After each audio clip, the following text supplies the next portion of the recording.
এদিকে অর্থাভাবে রোহিঙ্গা ক্যাম্পে পরিচালিত শিক্ষা কার্যক্রম সাময়িকভাবে বন্ধ ঘোষণা করা হয়েছে বলে জানিয়েছে জাতিসংঘ জরুরি শিশু তহবিল ইউনিসেফ। ক্যাম্পে শিক্ষাদানের সঙ্গে সেভ দ্য চিলড্রেনও যুক্ত। ইউনিসেফ ঢাকা কার্যালয় থেকে পাঠানো বিবৃতিতে জানায়, তহবিলের সংকটের জন্য রোহিঙ্গা শিশুদের শিক্ষার কিছু অংশীদারিত্বের চুক্তি বাতিল করা হয়েছে। বর্তমানে বিশ্বে মানবিক সহায়তা কার্যক্রম তহবিলের সংকট দেখা দেওয়ায় এই কঠিন সিদ্ধান্ত নিতে হয়েছে। এর ফলে এই সময়ে রোহিঙ্গা শিশুদের শিক্ষার জন্য কিন্ডারগার্টেন, গ্রেড 1 ও গ্রেড 2 এ নিয়োজিত 1179 জনের সঙ্গে ইউনিসেফের চুক্তি বাতিল হয়ে গেল।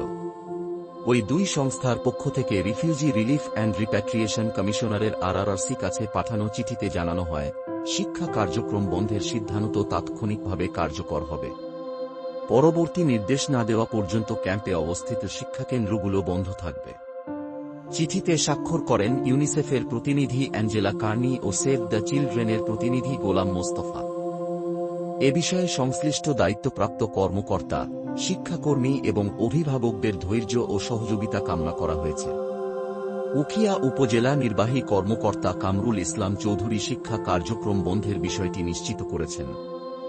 জানা গেছে, ইউনিসেফের অর্থায়নে পরিচালিত শিক্ষা প্রকল্পে যুক্ত থাকা শিক্ষকরা কয়েক বছর ধরে রোহিঙ্গা ক্যাম্পের স্কুলগুলোতে পাঠদান করে আসছিলেন। সম্প্রতি তহবিল সংকটের কারণ দেখিয়ে 1200 জন স্থানীয় বাংলাদেশি শিক্ষককে একযোগে চাকরিচ্যুত করা হয়। চাকরিচ্যুত শিক্ষকদের সড়কে অবরোধ প্রসঙ্গে দেখা যায়, তারা চাকরি পুনর্বহাল দাবিতে গত 4 দিন ধরে উখিয়ায় মানববন্ধন, প্রতিবাদ সমাবেশ ও অবস্থান কর্মসূচি চালিয়ে আসছেন তারা। এই ধারাবাহিক কর্মসূচির চতুর্থ দিনে গতকাল সকাল 7টা থেকে তাঁরা কোটবাজার এলাকায় সড়ক অবরোধ করেন।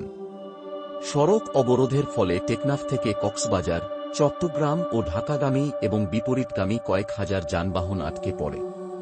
এতে যোগাযোগ ব্যবস্থা সম্পূর্ণভাবে ভেঙে পড়ে। সকাল থেকে বিকেল 3টা পর্যন্ত এ পরিস্থিতি অব্যাহত থাকে। উখিয়া উপজেলা নির্বাহী কর্মকর্তা ইউএনও কামরুল ইসলাম চৌধুরীর আশ্বাসে শিক্ষকরা বিকেল 3টার দিকে আন্দোলনকারীরা সড়ক থেকে সরে দাঁড়ান।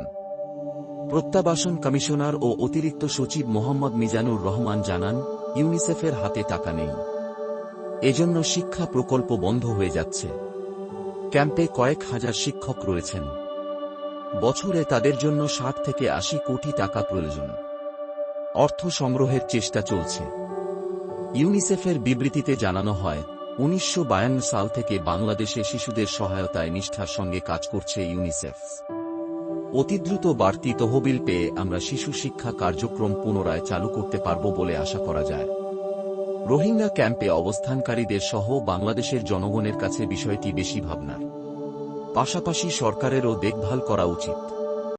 আপনারা রোহিঙ্গারা একটু নিজেদের সন্তানের জন্য সোচ্চার হন। আর এখনো যারা আপনাদের পাশে থাকা চ্যানেলটিকে সাবস্ক্রাইব করেন নাই, তারা আর দেরি না করে এখনই সাবস্ক্রাইব করুন।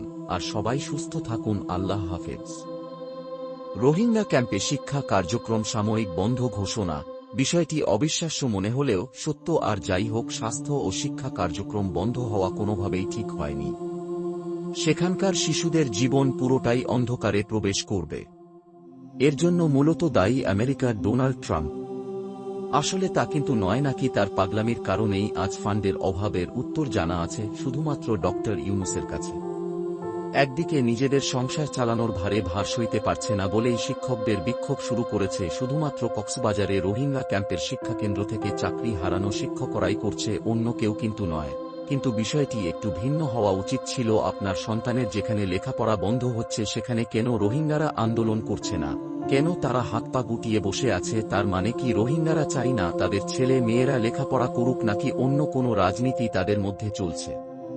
তৃতীয় দিনের মতো শিক্ষকরা মঙ্গলবারও বিক্ষোভ করেছেন। তারা টানা 8 ঘণ্টা উখিয়ার কোটবাজার এলাকায় কক্সবাজার টেকনাফ সড়কে অবস্থান কর্মসূচি পালন করেন। এতে কক্সবাজার টেকনাফ সড়ক যোগাযোগ পুরোপুরি বন্ধ হয়ে যায়। ভোগান্তিতে পড়েন কয়েক হাজার যাত্রী।